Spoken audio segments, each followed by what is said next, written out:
came to deliver you and deliver your enemies to you. Let your camp be holy. One night, Rabbi Yitzhak and Rabbi Judah were staying in a village near the Sea of Tiberias. They rose at midnight. Rabbi Isaac said to Rabbi Judah, let us converse in words of Torah, for even though we are in this place, we must not separate ourselves from the tree of life. Rabbi Judah opened and said, Moses took the tent and pitched it outside the camp. Why? Moses said to himself, since Israel has dealt falsely with the Blessed Holy One and exchanged his glory, let his pledge be placed in the hands of a trustee. So the Blessed Holy One said, I will place my dwelling in your midst, and my soul will not abhor you. Yeah, my bed is in your house. Since my bed is with you, you know I will not leave you. My soul will not abhor you. It will move about in your midst. I will be your God. Since my dwelling is with you, you can be certain that I will go with you, as it is written. For Yahweh your God moves about in your camp to deliver you and deliver your enemies to you. Let your camp be holy. One night, Rabbi Yitzhak and Rabbi Judah were staying in a village near the Sea of Tiberias. They rose at midnight. Rabbi Isaac said to Rabbi Judah, let us converse in words of Torah, for even though we are in this place, we must not separate ourselves from the tree of life. Rabbi Judah opened and said, Moses took the tent and pitched it outside the camp. Why? Moses said to himself, since Israel has dealt falsely with the Blessed Holy One and exchanged his glory, let his pledge be placed in the hands of a trustee. So the Blessed Holy One said, I will place my dwelling in your midst, and my soul will not abhor you. Yeah, my bed is in your house. Since my bed is with you, you know I will not leave you. My soul will not abhor you. It will move about in your midst. I will be your God. Since my dwelling is with you, you can be certain that I will go with you, as it is written. For Yahweh your God moves about in your camp to deliver you and deliver your enemies to you. Let your camp be holy. One night, Rabbi Yitzhak and Rabbi Judah were staying in a village near the Sea of Tiberias. They rose at midnight. Rabbi Isaac said to Rabbi Judah, let us converse in words of Torah, for even though we are in this place, we must not separate ourselves from the tree of life. Rabbi Judah opened and said, Moses took the tent and pitched it outside the camp. Why?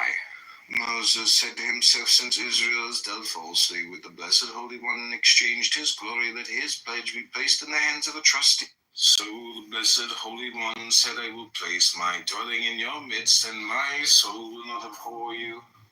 Yeah, my bed is in your house. Since my bed is with you, you know I will not leave you. My soul will not abhor you. It will move about in your midst. I will be your God. Since my dwelling is with you, you can be certain that I will go with you, as it is written.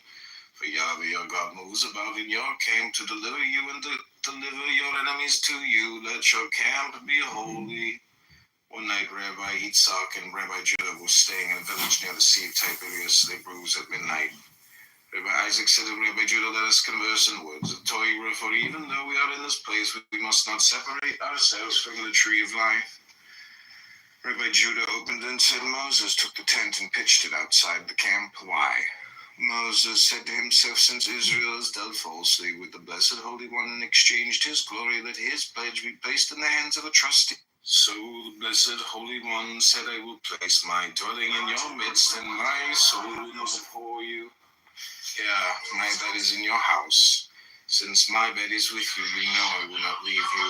My soul will not abhor you. It will move about in your midst. I will be your God. Since my dwelling is with you, you can be certain that I will go with you, as it is written. For Yahweh your God moves about in your camp to deliver you and deliver your enemies to you. Let your camp be holy. One night, Rabbi Yitzhak and Rabbi Judah were staying in a village near the Sea of Tiberias. They rose at midnight. Rabbi Isaac said to Rabbi Judah, let us converse in words of Torah, for even though we are in this place, we must not separate ourselves from the tree of life. Rabbi Judah opened and said, Moses took the tent and pitched it outside the camp. Why? Moses said to himself, since Israel has dealt falsely with the Blessed Holy One and exchanged his glory, let his pledge be placed in the hands of a trustee. So the Blessed Holy One said, I will place my dwelling in your midst, and my soul will not abhor you. Yeah, my bed is in your house. Since my bed is with you, you know I will not leave you. My soul will not abhor you. It will move about in your midst. I will be your God. Since my dwelling is with you, you can be certain that I will go with you, as it is written. For Yahweh your God moves about in your camp to deliver you and deliver your enemies to you. Let your camp be holy. One night Rabbi Yitzhak and Rabbi Judah were staying in a village near the Sea of Tiberias. They rose at midnight. Rabbi Isaac said to Rabbi Judah, let us converse in words of Torah, for even though we are in this place, we must not separate ourselves from the tree of life. Rabbi Judah opened and said, Moses took the tent and pitched it outside the camp. Why? Moses said to himself, since Israel has dealt falsely with the blessed Holy One and exchanged his glory, let his pledge be placed in the hands of the trusty. So the blessed Holy One said, I will place my dwelling in your midst, and my soul will not abhor you.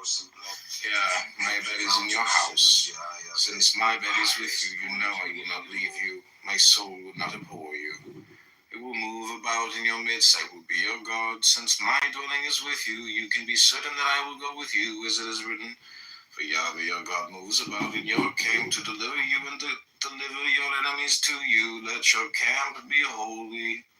One night Rabbi Yitzhak and Rabbi Judah were staying in a village near the Sea of Tiberias. They rose at midnight. Rabbi Isaac said to Rabbi Judah, let us converse in words of Torah, for even though we are in this place, we must not separate ourselves from the tree of life. Rabbi Judah opened and said, Moses took the tent and pitched it outside the camp. Why? Moses said to himself, since Israel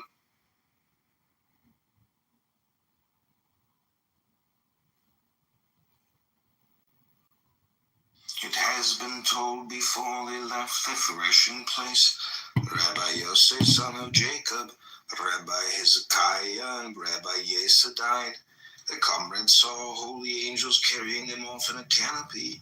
Rabbi Shimon said a word and they settled down. He cried and said, perhaps God forbid a decree has been issued for us to be punished, because through us has been revealed something not revealed since the day Moses stood on Mount Sinai, as it is written, he was there with Yahweh 40 days. What we should do is actually create an army for the Jews, basically provide them with weapons so they can defend themselves. But no one is talking about peace. When you protect the population against massacre from jihadists, it's not about peace.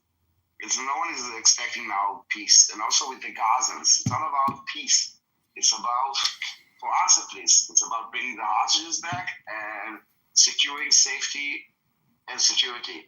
They can hate us, they don't need to like us, they don't need to be in peace with us, that's fine. We just want them to not attack us, that's it. That is our objective. If we can bring peace, amazing, but I don't see it happening.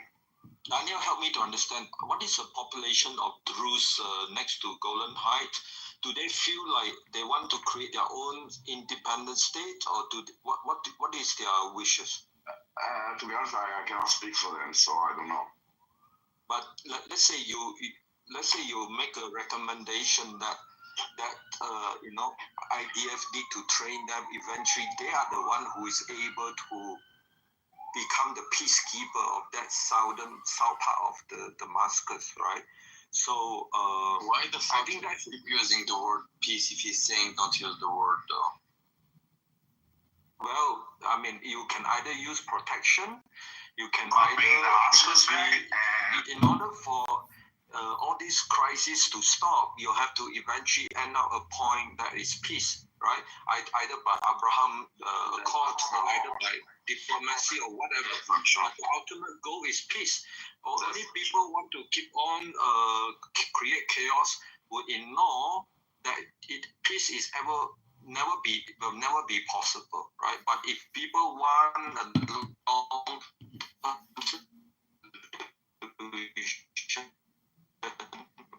we aim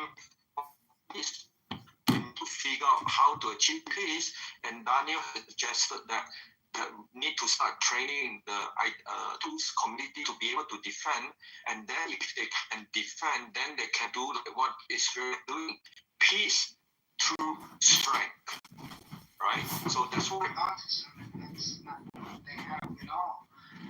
So when he was talking about the autism that's always been accepted as autism, rather than saying, yeah, some 100-word test that you take, and then a psychologist classifies you as autism.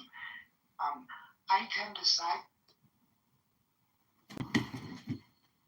So, Daniel, what do you think the chances are that the hostages get released this weekend and Hamas surrenders and gives up all their weapons and withdraws from the area? No, I don't see that happening. But we want coexistence now. We want peace now. I recently asked a Muslim, when can we have peace in Middle East? They say Judgment Day according to Islam, right? That is when, according to our religions, all the oppression against Islam will stop when the Judgment Day comes. I don't know how many of y'all know about Islam. That means Mahdi, followed by Isa bin Maria. Daniel, are you familiar with this part of Islamic religion in order to have peace in Middle East, Daniel? Sorry, there are two Daniel here, the Canadian Daniel. The red Daniel. Thank you for asking. So, hey, Daniel. Yeah, Daniel. Hey, thank you for asking. I am no expert on anything about religion except the one prism to tell you that there are at least 3,600 religions in the world for sure. Everybody agrees. Some people say as many as 10,000. And there's such a fascination with the end of the world story that you just told from a Muslim perspective. The rapture in Christianity and so on. There's a category of theology called eschatology. You can look it up in Wikipedia. Yeah, I know about that, Daniel. I spend a lot of time in that. There you go. Let's not talk about variety of religion. The highest population of religion, right? Islam is about 1.7 billion. We're commenting that humanity has created a certain portion of our culture, just like we have music and we have this and that. To me, right? We have this culture, not only of religion, but we have a culture of the end of the wars and end of the world scenario. I can agree with you on this because I focus on that. Daniel, if you have a question about eschatology, talk to me. And that's how I talk to the Muslim, right? So when you have peace, when they tell me this, I can, complement a lot of other things. I understand. Yeah? So which aspect would you like to talk about? Should Egypt say, with evil intent he brought them forward to kill them off in the mountains to annihilate them from the face of the earth?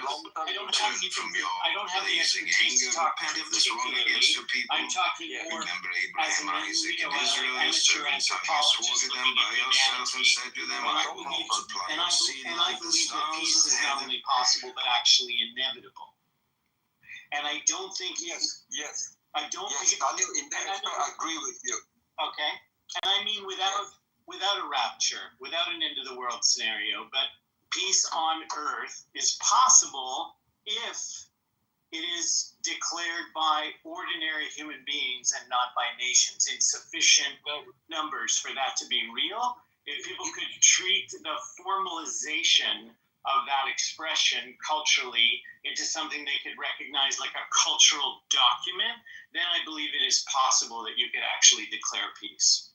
Daniel, this is why I asked the Muslim, right? How can we have peace? And they, without doubt, bring up religion.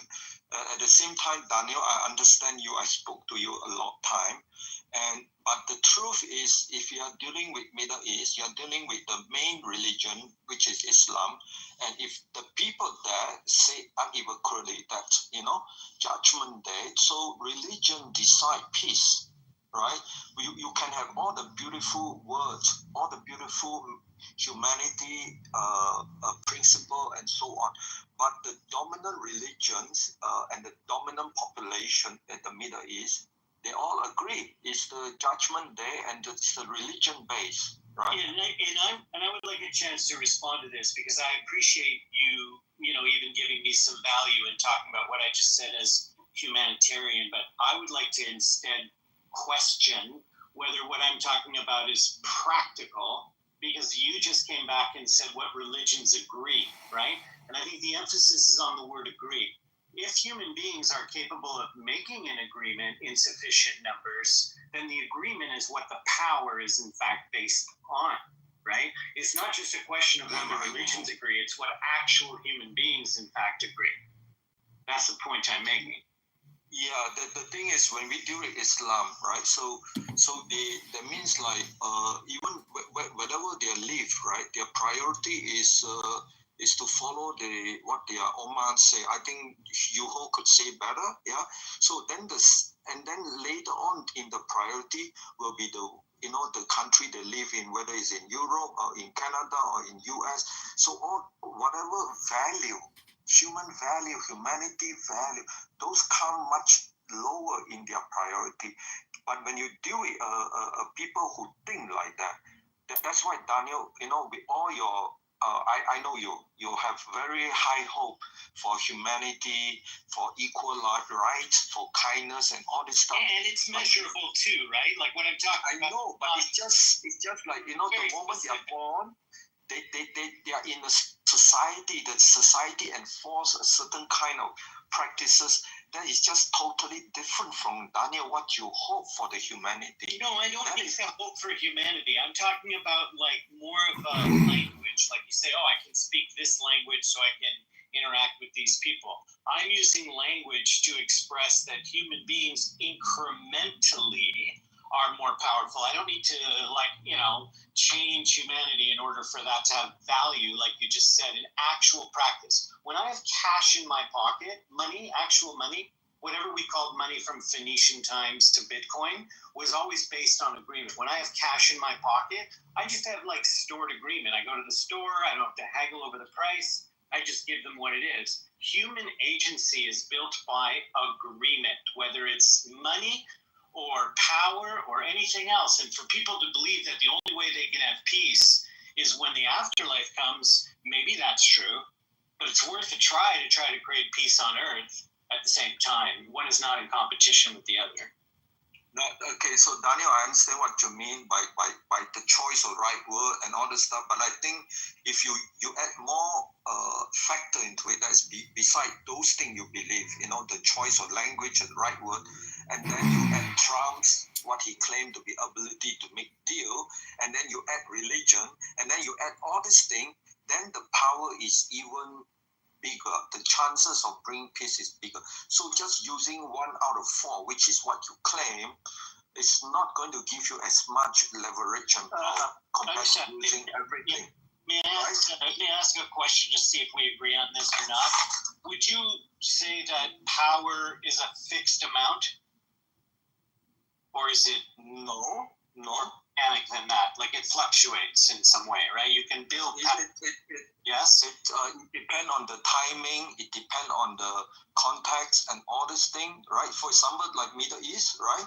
The way how they understand now the Arab nation who are dealing with Trump's proposition, how they're going to handle Gaza and all this stuff, they are in flux right now.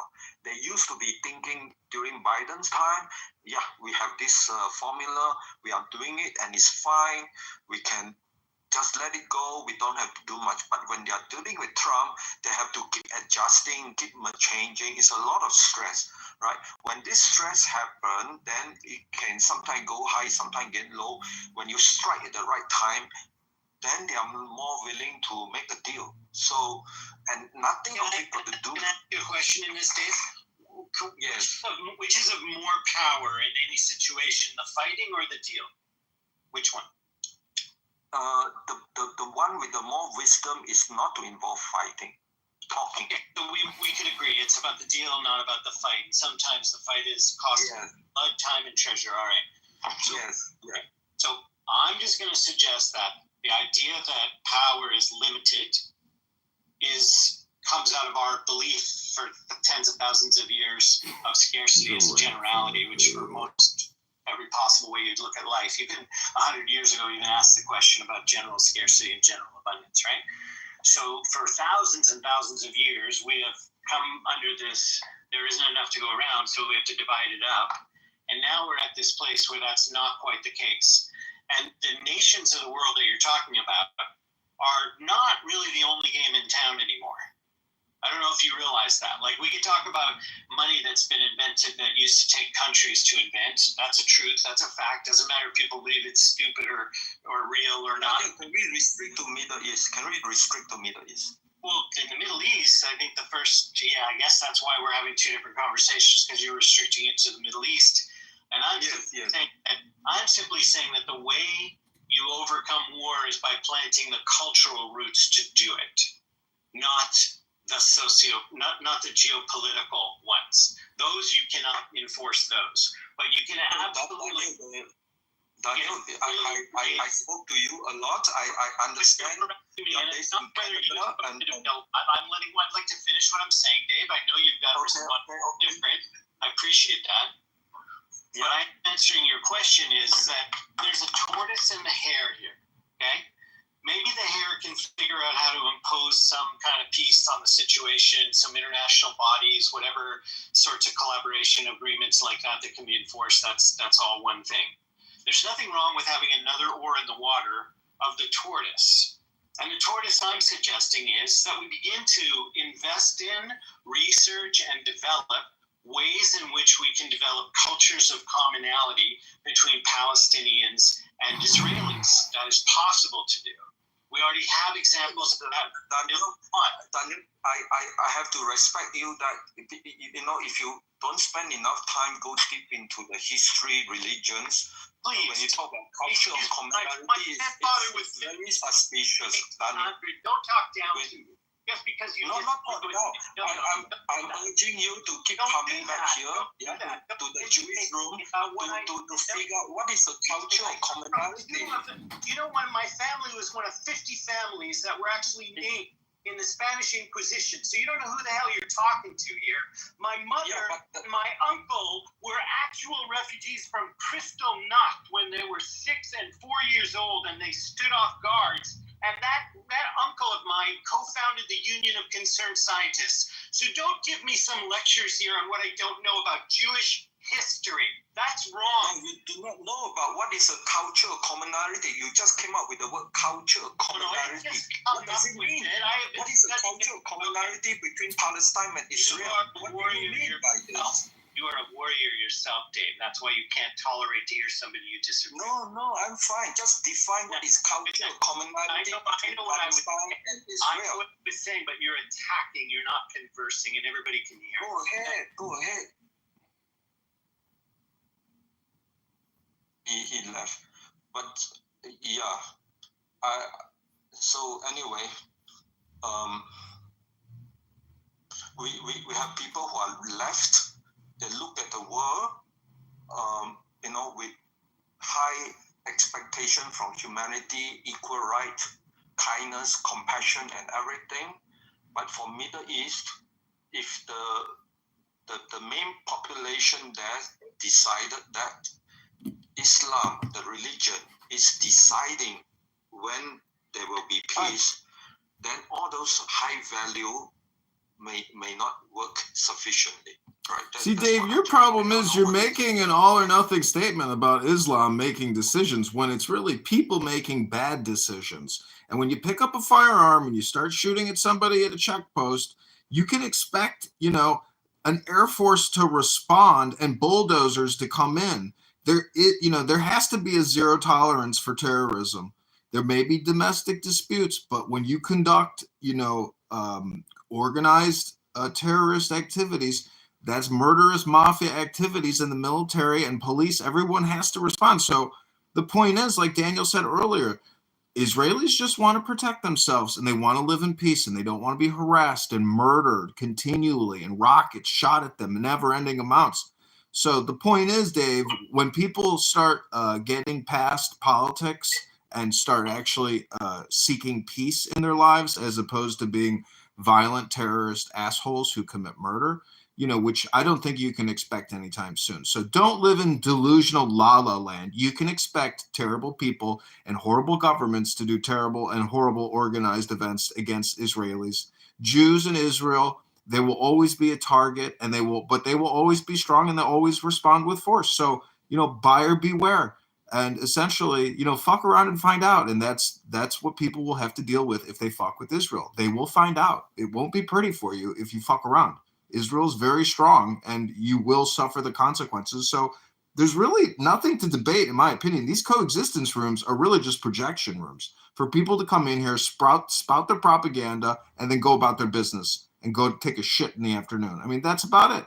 These rooms are pointless and just for comedy and entertainment purposes. Don't delude yourself and be a schmuck here either. Thank you. I am complete. Yeah, comedy. I think pretty much 100% we are alignment. What you need to know is, if you look at the world map, right, you have North Africa, you have Middle East.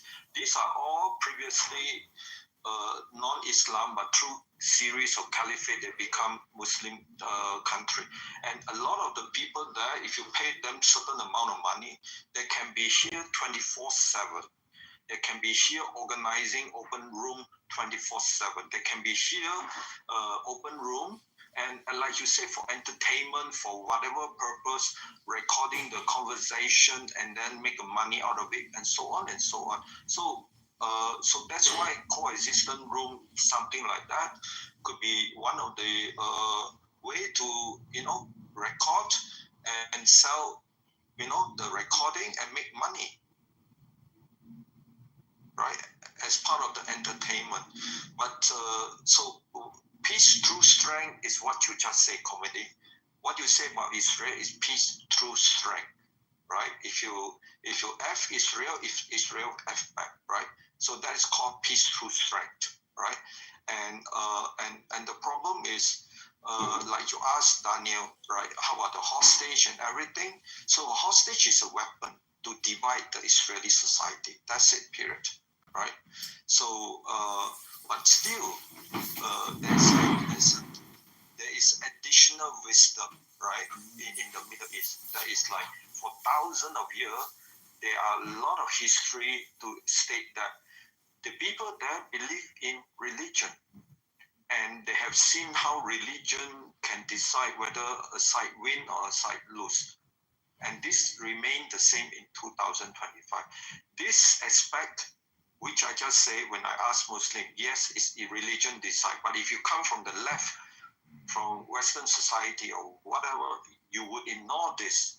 And then whatever beautiful word you say is just not as powerful as combining all, right? And from the religion perspective, the end is near. The Muslims say so, the Christianity and the Jewish people who read their Bible say so. So these are additional wisdom on top of normal languages. What Jewish scholars said the end is near? Well, you speak to rabbi, they always say Messiah is back, coming soon. No. Well, they said it like 2 years ago, 5 years ago, 10 years from now. Basically, it's more of a wishful thinking that the Messiah should come, but no one said that the end is near, at least that I heard from. I don't follow the Muslim community, but I didn't hear it coming from anyone that I heard of in the Jewish community. So Daniel, the problem with when I speak to Orthodox Jews here or secular Jews here, I mean, they don't even know much. But I speak to Orthodox Jews here, right? So they just read the Old Testament, right? But when you are speaking to Messianic Jews who combine Old Testament, they are Jews, Old Testament and New Testament, by combining both, you have a higher chance to understand that the end is near. Right. So no, they don't. To be honest, no. This is basically a part of their ideology that at some point the Messiah will come, and then 1, 2, 3, and they are always hopeful that the Messiah will come. Not specifically about something that is happening right now. And you know what? If they do believe it, then great for them. They are about to, as you say, find out. Yeah, Daniel, the thing is, Israel is getting a lot of help from US, right?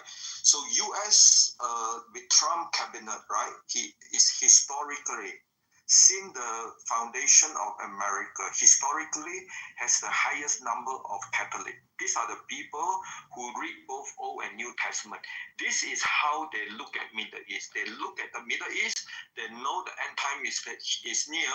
They are planning all the provision, military support, whatever, to get there.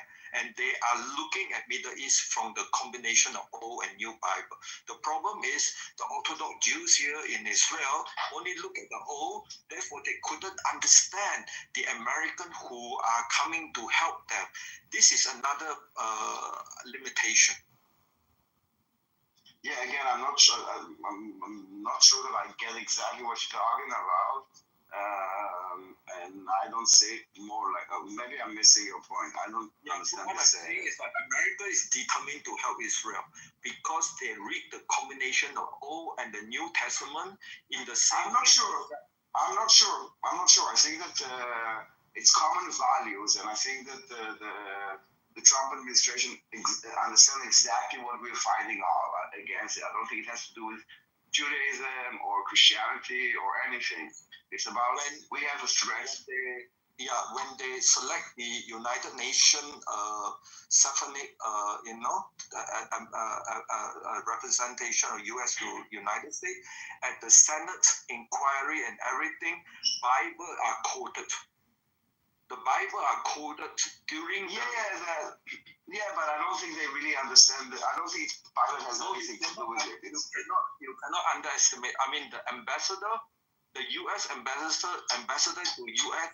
To Israel is the most acknowledged Bible understanding. He really understood the Bible. I'm not sure that the Bible has anything to do with it, but the Bible has nothing to do with it. I mean, Daniel, I just want to ask you, right? Look, if Israel get a lot of from America, and Trump is going to bring religion to in a way that has never been done before. He's very serious about religion. He speak religion. He organize and pray national prayer and all this stuff. I get it. I don't think that religion has anything to do with this war. It's more I'm just telling you. It's about humanity. It's about morality. It's about. It's nothing like. Listen, I'm not a religious person, okay? And I can tell right from wrong and good from evil, and it's not how to understand exactly what Israel is fighting. I think even the pro-Palestinians, even though most of them are dishonest, would admit the fact that taking a hostage is a crime against humanity, and it's a war crime. And our objective of getting our hostages back and returning safety and security is the moral justification. It's not a religious justification. I don't need no fucking Bible, no book to tell me that what we're doing is the right, just, humane, and moral thing. I don't need any Bible for this. I'll give you one point. What you argue is the same for Biden administration, based on just everything you say, moral, blah blah blah. Biden administration is just based on that. And no. Biden administration was doing virtue signaling of it. He was faking humanity. When you say both sides, then you're not taking a stand.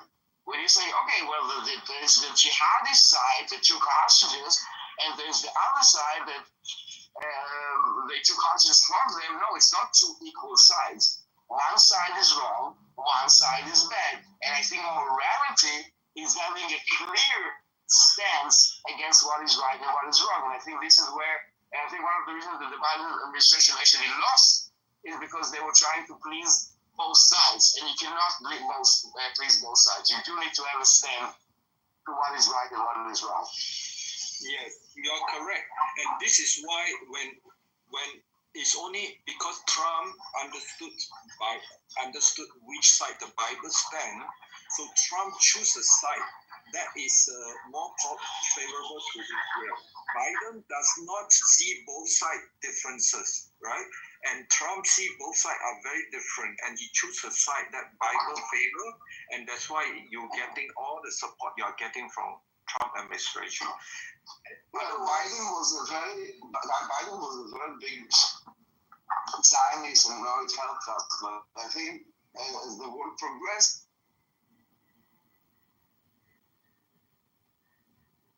we lost your connection, Daniel.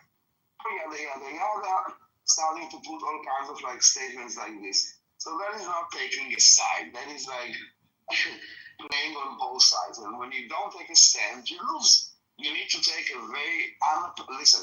One of the things that I know that I specifically do is that I'm unapologetic. Okay, I'm not trying to sugarcoat things. I'm not trying to please anyone.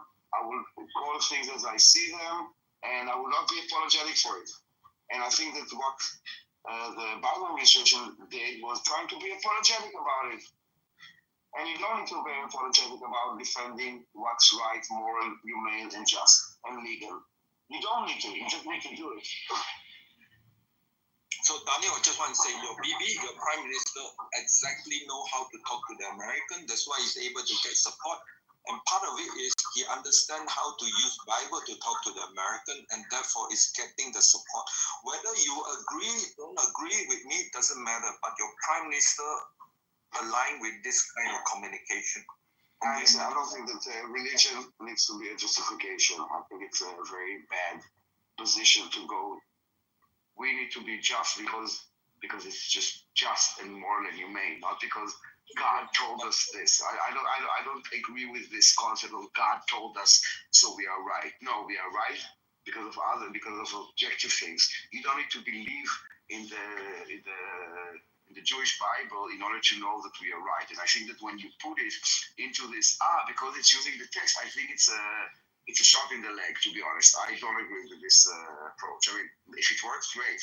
But I don't agree with this approach. The reason that we are... I don't want to argue. I came here and I know Jewish society is very diverse. There are secular Jews who are uncomfortable the word of God is being spoken. I spoke to Jews who said... No, I'm not comfortable. No, you missed my point. No, I'm not comfortable. I'm saying this is not the justification. This is not the justification. The justification is much more grounded, much more earthy, much more like human. It's not like a God told us or God. This is like, in my eyes, it's bullshit. Okay, it's from my eye, it's strategic, right?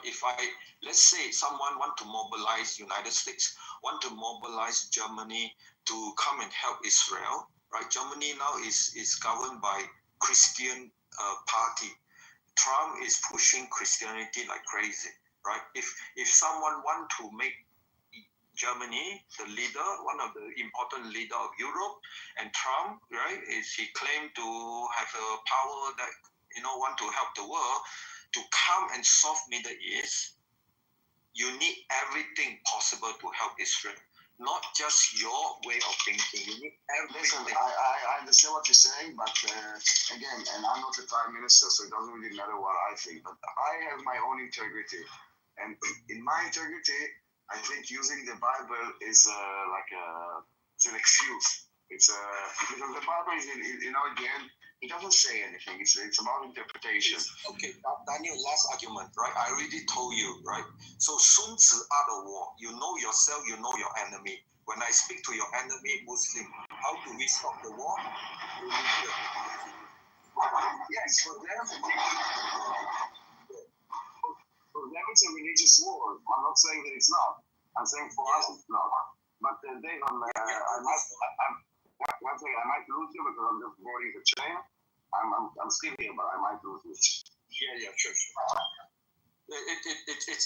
It's a complex topic, but if your Sun Tzu out of war, if your enemy want to speak in religion, then if you want to win, you have to figure out all your cards, including religion cards, and then you speak to your enemy and eventually make the peace happen. That's all. I understand you not peace. There's no peace.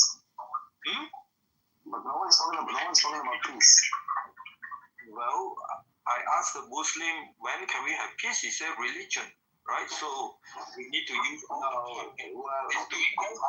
No. What does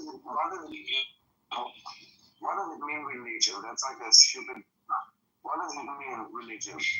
That means, like, from Muslim point of view, you know exactly all the signs that will have to happen before the peace will come. Yes. What are the specifics? Religion is a general statement. What is no, Islam. You are dealing with Islam. Yes, but you're saying the same thing. It's just a vague general thing, religion, Islam. What specifically? Listen to me. What specifically do they mean? Religion exists. I'm going to tell you now. So from the Muslim point of view, 1.7 billion, right? They are looking for one person. And this person is called Mahdi. They are waiting for him. And according to their Quran, when this person comes, he will stop the struggle, oppression that is happening to the Muslim. And just like oppression happening to Christian and so on. How will we stop it? In what way? What is the solution? For that, you have to speak to Muslims. For that, you have to go into No, that's the entire question. How? They're saying religion is like so stupid. No, if you follow frontier out of war, if your enemy think like that, and you call it stupid, then you can forget about peace. You can forget about the fact that they will stop attacking you. They will keep on attacking until you give up. But if you accept the fact that all you have to do is to understand what would motivate them to stop, they say specifically. But I know, but I know. The thing that will make us stop, will make them stop, is if we are either dead or not dead. That is the peaceful solution to ethnically cleanse or genocide the Jews. This is what they mean by religion. It's like so clear. So what is the actual, on the ground, what does it mean? Not only religion. Yeah, what would happen? Yeah, it means that on the ground, right, the Bible says exactly the blueprint of Middle East, long-term Middle East peace plan. So if you don't know the Bible, What does it say?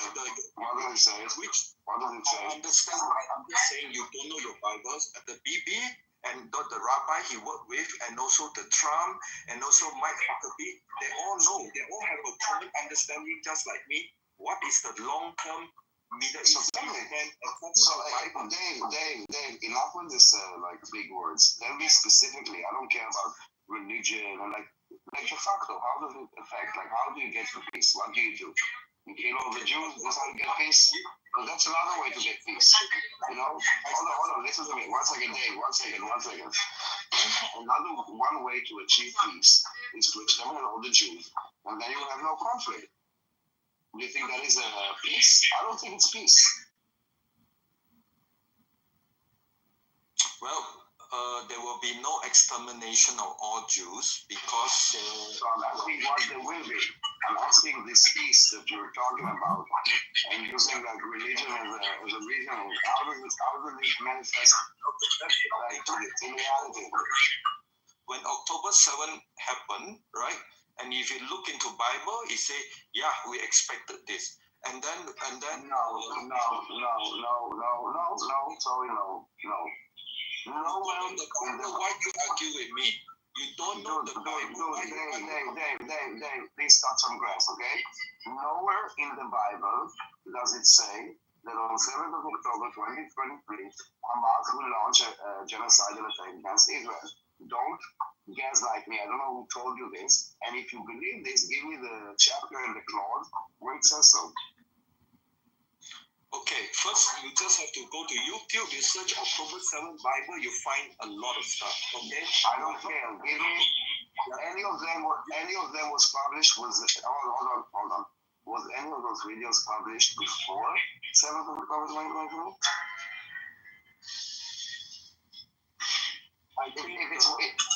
If it's there, and it's written there as you claim, then obviously people read it because we have this text for thousands of years. So I assume that those YouTube videos that you're talking about were uploaded before 7th of October. Because going like retrospectively and finding something that will maybe be understood, that's easy. Show me a video from before 7th of October 2023 that says so. I would love to see. Yeah. So the long-term blueprint of long-term Middle East blueprint is written 2,500 years ago in the Old Testament, right? And now I'm just telling you the Old Testament is written 2,500 years ago. That is correct. Yes, that is correct. About things that happened It's been written there, and people are looking into it for all the possible signs that could lead to the fulfillment of those prophecies, right? So, but they said, no, hold on, stop. What prophecy? The prophecy is one day, Israel will... Show me. I want to read it in the original language. Show me what you're talking about. Isaiah 19. Which one? Isaiah 19. Again, you're cut off. Isaiah 19. Isaiah, the book of Isaiah, chapter 19. What is Isaiah? Hold on. How do you write it? Yeah. Isaiah? I'm going to look, just hold and look for it, okay? Okay.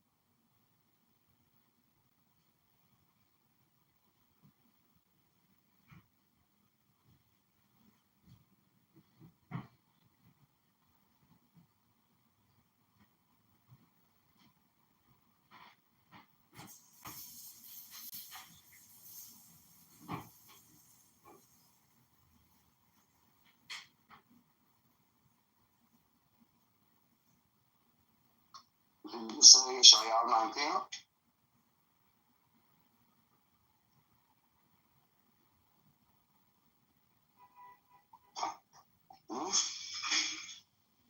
Did you say Isaiah 19?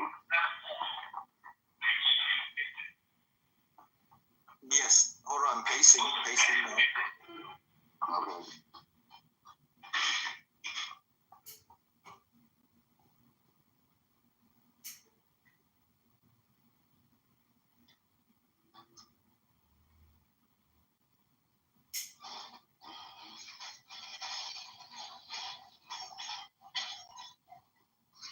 Okay, so this is the one. Yeah, Isaiah 19. Yeah.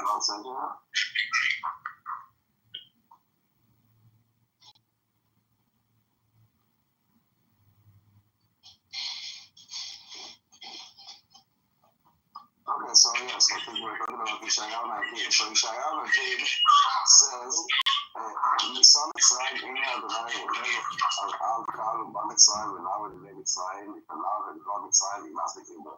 Okay, how is this anything to do with what happened on October?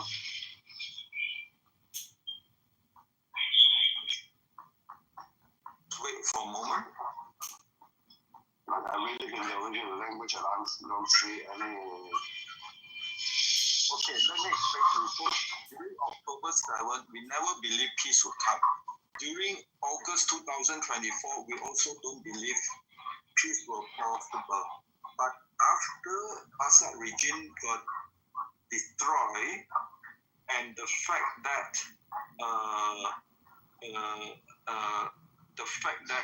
now April 2025, that Israel is creating this buffer zone south of Damascus, protecting the Druze. For the first time, we see a possibility how this peaceful area extended from Golan Heights to this peaceful area, including Assyria. I need to stop you again. You're using the word peace, and I don't know where you're from, and I don't think you understand what peace means, okay? Peace means that we don't need an army, okay? Peace means that we don't have to have guns and checkpoints.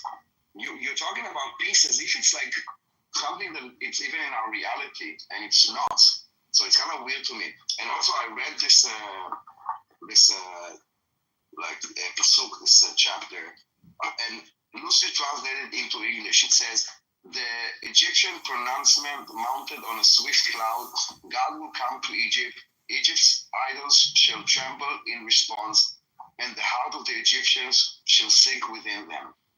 How is that anything to do with 7th of October, which has nothing to do with Egypt or the Egyptians, and it doesn't talk about an attack? Like, it's so, and it's not a prophecy, it's just like a clause that talks about Egypt. How did this convince you to believe that this is anything to do with 7th of October, or that this is some kind of a prophecy that was known before? And I will ask you again if you will find any YouTube video stating any religious text saying that, oh my God, something is about to happen. with Gaza or with you do it after the case or before. The thing with prophecy is that you're supposed to know it before, not afterwards. Daniel, same thing. When you speak to Muslim, they always say like, "Give me one sentence answer. Give me one sentence, or give me yes or no." Right? So it's a complex thing. I'm not talking about yes or no. I'm not talking about yes or no. No, I ask you. No. Yeah. Listen, Dave. I'm not one of the people that you use to talk to. You said that there is a clause that is a prophecy for the Old Testament, and then I asked you which one is it, and you gave me, and then we read it together. And I'm saying it has nothing to do with anything. And I'm asking you again if there's any video that says that this will happen before 7th of October. I'm not asking you for a yes or no question. I'm asking you to actually tell me what the fuck you're talking about, because it doesn't make any sense to me. And from what you gave so far, this is the first time I point out to you. It might take weeks to months to slowly bring all the stuff together. I can't do it in 30 minutes or 1 hour, right? Okay, so let's agree. So okay, I got it. There is nothing in the text that says that this will happen. There is no prophecy about it, and it wasn't in the text. And anyone that says anything different is just bullshitting it and manipulating it.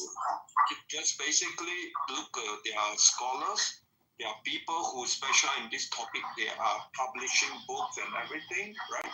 So yes, I'm asking you, did they publish anything before 7th of October? Yes.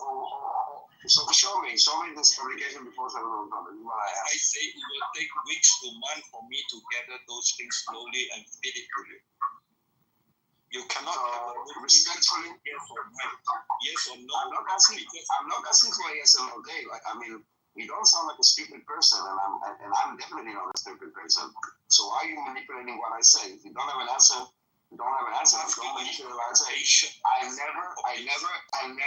I never ask for you for a yes or no.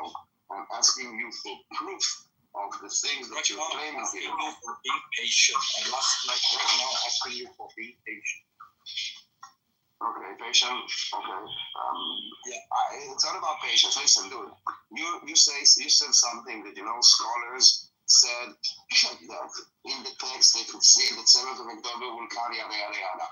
If you don't want to make this claim, that's great. We can move on. But if you do want to make this claim, I can and am allowed to ask you questions about it without you dismissing it as yes or no, because it's not a yes or no question. I'm not asking you yes or no question.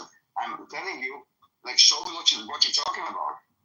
And if you cannot, which is fine, then I'm not sure how you can make such a claim without this. That's the only thing that I have. I'm asking you for patience because even I discussed that with Christian, we have to go. So how you make? But I'm not about to. You don't need to ask me patience. You just need to give me something. But you gave me nothing. You gave me one verse that says nothing about it. I have all the patience in the world. Give me whatever you have. And I'm not attacking you. I'm just asking you to see for yourself if those things are actually proving anything that you're telling that it does. And I don't see it. That's it. And if you don't have it, you cannot assume you are secular Jews. Yes. Okay, that's good. So if I speak to secular Jews, if I speak to Norman, who is an Orthodox Jew, I have to use 2 different languages. No, you don't need to. I can understand the text without in the Bible. I can say, okay, God commands it. I don't believe in it, and I will not follow it. But I can understand it. I do speak Hebrew as my mother tongue. I can read the Bible and understand what it means. And the verse that you gave me says nothing about anything related to 7th of October, Gaza attack, massacre, hostages, killing people, attacking, nothing of that sort. It talks about Egypt and what's in the Egyptian heart. That's it. I can speak Hebrew. I don't need to, and probably I speak Hebrew better than most or many religious Jews. that they speak Yiddish or they speak English. I actually speak Hebrew. So don't dismiss me. Daniel, the text I share is share 3 nations. Why you only out of the 3 pick Egypt? Why don't you talk about the other? It doesn't say 3 nations. Oh, read again. I just posted in the comment. Read again. We saw Mitzrayim is Egypt. Here, Yahweh, which is God, rode on a cloud and came to Egypt and now moved the goddess of Egypt away from him, and the heart of the Egyptian will melt within them. What 3 nations, dude? Read the comment I posted here. Read the comment. Isaiah 19 speak of a prophetic highway connecting Egypt, Israel, and Assyria. What are you talking about? Hold on, dude. You gave me a shot. Below. The comment I pasted below. One second. Let me just find my bus station first. Okay. So the comment, the super corridor is often interpreted as the future path of reconciliation and peace in the Middle East, where these historically significant regions will come together in memory. Okay, that's even Read the one before that. 19 speaks of prophetic highway connecting Egypt, Israel, and Assyria, symbolizing unity and worship. You know, even reading from your interpretation, it's literally the opposite of what is happening on the ground. Like literally the opposite. It doesn't mention war, it doesn't mention massacre, it doesn't mention mass killing, it doesn't mention like attacking civilians and poor women, it doesn't mention genocide, it doesn't mention hostages, it mentions peace between Egypt, which we have for decades, and Syria, which we don't have. So how is this a prophecy for 7th of October? I'm honestly trying to understand how did it convince you that it has nothing to do with any of it? Like, I'm trying to really understand your logic. Not attacking you, honestly. Yes? No, it's fine, Daniel. I just don't get it.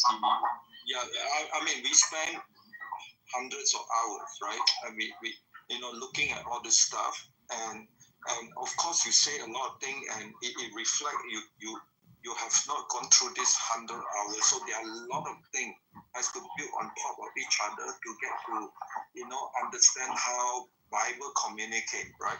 So October 7th, there's no Syria involvement. Israel is not beyond Golan Heights, but by March, April 2025, we now see Israel going deep into Syria. For me, this is a progress. But hold on, but listen, you're talking about now a new topic. I'm still at the clause of the Shal 919. Are we moving? Because Syria is not mentioned here, okay? There's only one. Syria, 3 nations, Assyria. Not mentioned. There's only one country. No. I will read it to you again. And the word Egypt repeats 3 times, but it's always the same word, Egypt, and Egypt. Okay? The word Egypt repeats 3 times. Not Israel, not Syria. Let me go to, I don't know which verse do you read, but hold on. The one that you gave me, Isaiah 19. Yeah, but within Isaiah 19, there are many verses. I don't know which one you read. I'm reading from the beginning. Masavi Tribe, Mina Adonai Rechad, Al Kal, Ubami Tribe, and our name is Tribe, but Ubami Tribe must be Kitover. To read the whole chapter? Okay. I thought you were talking about the verse. Yeah, the verse. The chapter. Okay, and I will incite Egyptians against Egyptians. I'm Egyptian here. I'm telling you the truth. I'm Egyptian. I can speak Egyptian and Hebrew and German and a little bit of English. So what exactly are you talking about? Go for Superman, mute up and listen. If you don't understand, maybe you should listen and then you will understand. So I'll read it again. Daniel, you just said Egyptian, and I'm Egyptian. What are you talking about? That's amazing. So mute up, use your ears, not your mouth, and you will understand, okay? And I'm here, my friend, he's Egyptian too. Say hi. So mute up, listen up, and you will understand. Got it? Okay. I'm reading it Don't again. raise your voice. Don't raise your voice. So I'm reading it again. You're gonna talk about Egyptian, I'm gonna listen, okay? Go for it. Okay, I'm talking about Isaiah 19. Yeah, just basic verse 23. Verse number Dave and late, 23. Dave and late Daniel talk, okay? You said 19, I will go to 23. Hold on. Isaiah, not for email. 23 is not for email. 1 second. Okay, so that's different. Okay, so אני עוד תרשיש כשלדי בית מבוא מארץ בתים בגלל העמוד. The tire, okay, how your ships of perish, for havoc has been wrought, not a house is left as they come from the land of Kittim. This was revealed to them. Daniel, yes. I'm not sure to you, but that is English or what? What is this language? I think it is Hebrew. The Bible is written in Hebrew, and I'm reading in Hebrew. I can speak Hebrew. Okay, so I'm reading it in Hebrew, and I'm also translating it to English so you guys understand. But I understand Hebrew. Could you say it in Hebrew? Just Hebrew, no English anymore? Go for it. Yes. I'm not sure that you will understand. מסך זה היללו אוניות תרשיש כי שדד מבית מבוא מארץ בתים נגלה למו. דמו ישבי איש סחר צידון עבר ים מלאר. ובמים רבים זרע שיכר תפסיר יאור תבואתה ותהי שכר גויים. בושי צידון כי אמר ים מעוז הים לאמור לא חלתי ולא ילדתי ולא גידלתי בחורים ורוממתי בתולות. כאשר שמע למצרים יכילו כשמע צר. עברו תרשישה, hold on, hello.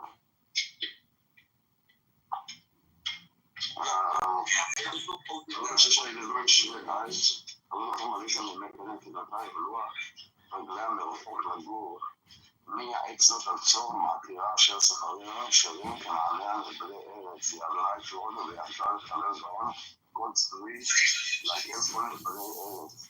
עברי הלקחה ים התרשיש אין מזרח, עוד ידון הקר לים להגיד מנחות אדוני תודה לפניה לשמד מאוזניה. Okay, I need to, I don't see yet any connection, but I will have to go deep. If you want to read the entire chapter, no, I'm very patient. The patience is not the problem. You were talking about a clause, which you gave me the 19 one, and now 23, and you're talking about the entire chapter. I paste the English version. The whole idea is that Assyrian is mentioned there. Which verse? I pasted the last page. That's the English version of that verse. Well, there will be a highway from Egypt to Syria. Okay, let me look for it. Let me look for the word Egypt.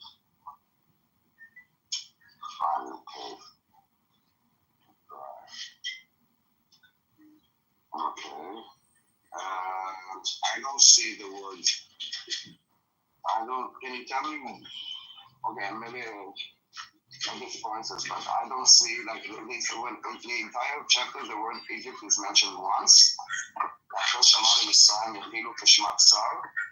And they're not talking about Syria in that clause. So I'm trying to understand what do they mean by Syria, because obviously it's not mentioned by name, but maybe by kind of a description.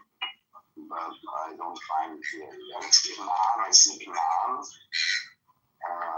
Sidon, Sidon, maybe Sidon is what they're talking about. Okay, anyway, it feels like a very far-fetched thing,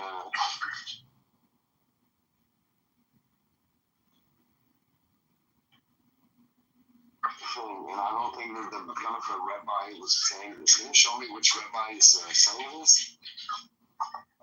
as I say, ask you to be patient. Next time I will find something a lot more precise and send it to you, right? Again, the patient is not, Dave, you said it like 3 times. I have all the time to I have patience.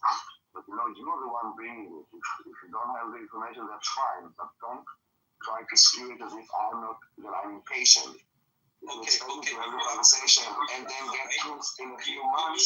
It's not about patience. I need 4 weeks. So I understand. So it's not about patience. It's about that you don't. Okay, got it. It's not me not being patient. If you think that it's normal, it's like conversations. Okay, take 4 months, and we can pick up this conversation in 4 months. But it's not about me. It's not about patience. Yeah. I also share the Hebrew version. I have to figure out what it means, right? So I never read the Hebrew version. I paste it in a comment, but I have to. I only read the Hebrew version because there are a lot of words that when they are translated, they lose some of their meanings.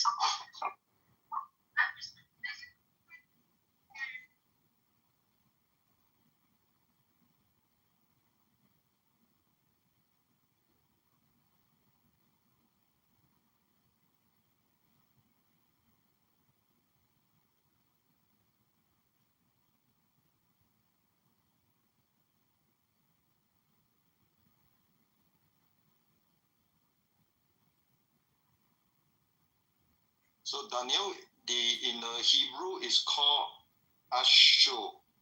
Assyria is called Ashur. Oh, so no, Ashur is not Syria. Ashur is a land that doesn't exist anymore. That is anywhere between Armenia and Kurdistan. Yeah, I mean, 2,500 years ago, when these texts are written, they describe this area. But you have to even decide. Again, did you listen to me? Ashur is one land, state, country between Armenia and Kurdistan, not Syria. The kingdom of Ashur.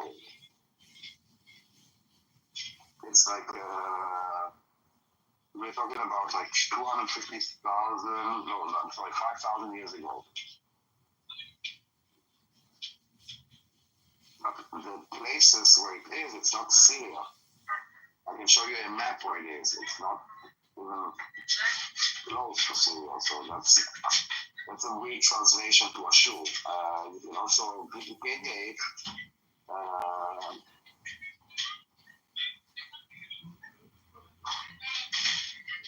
Hold on.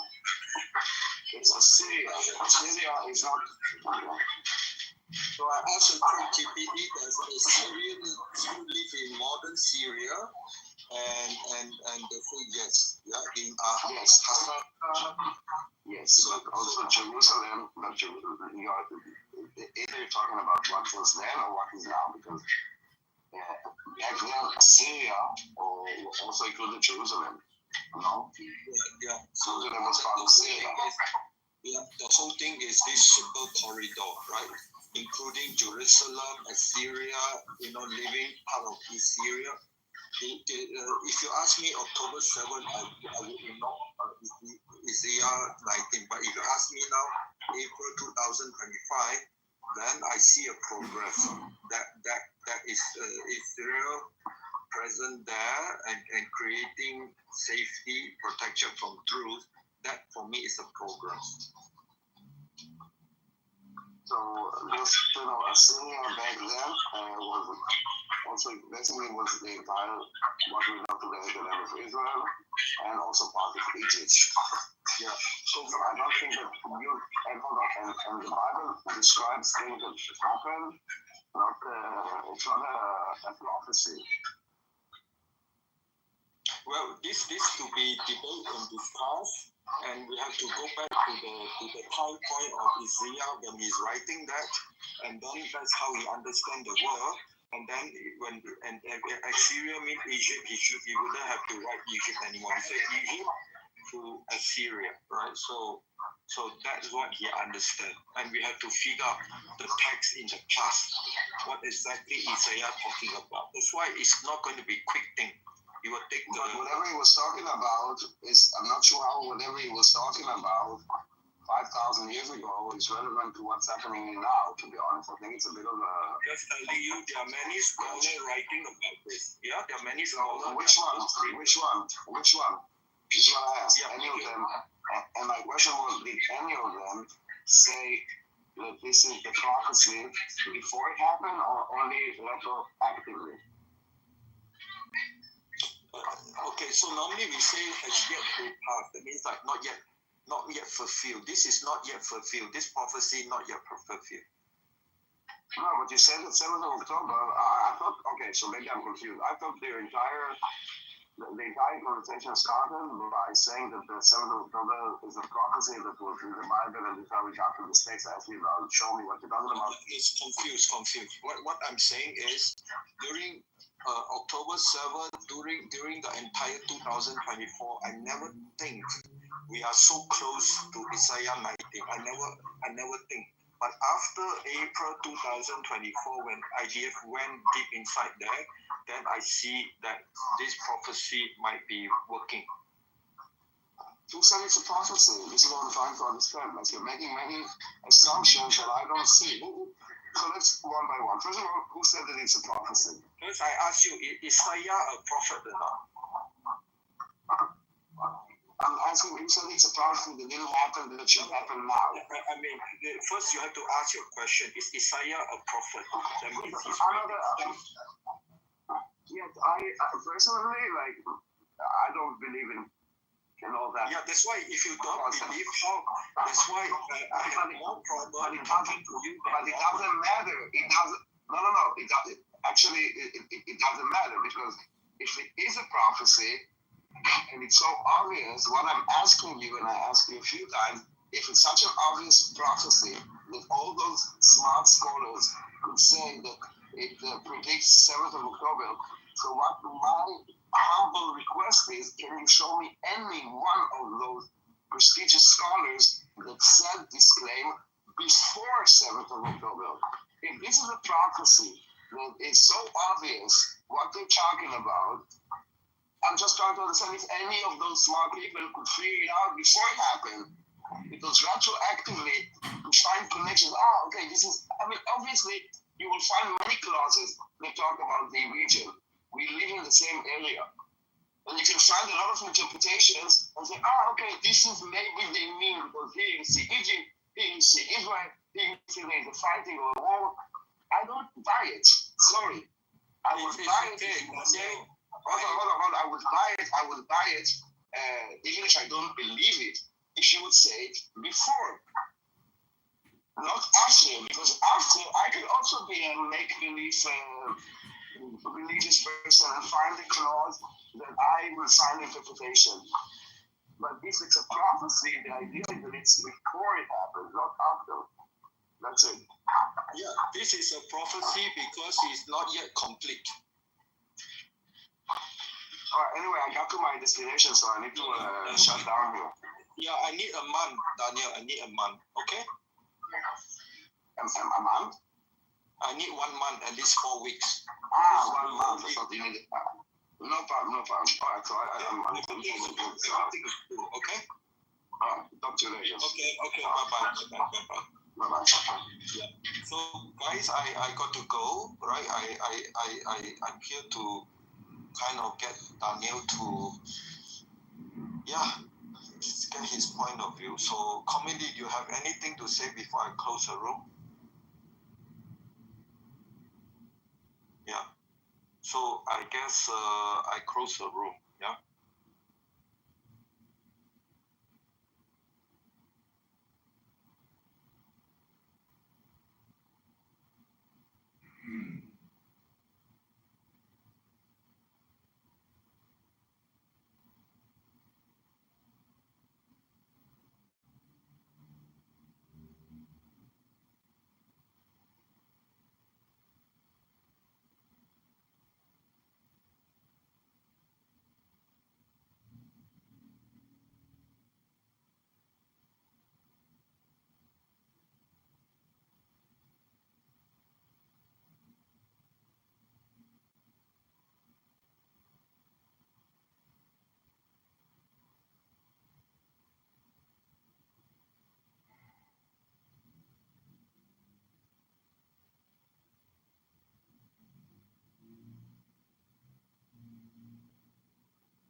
that the only begotten word of potential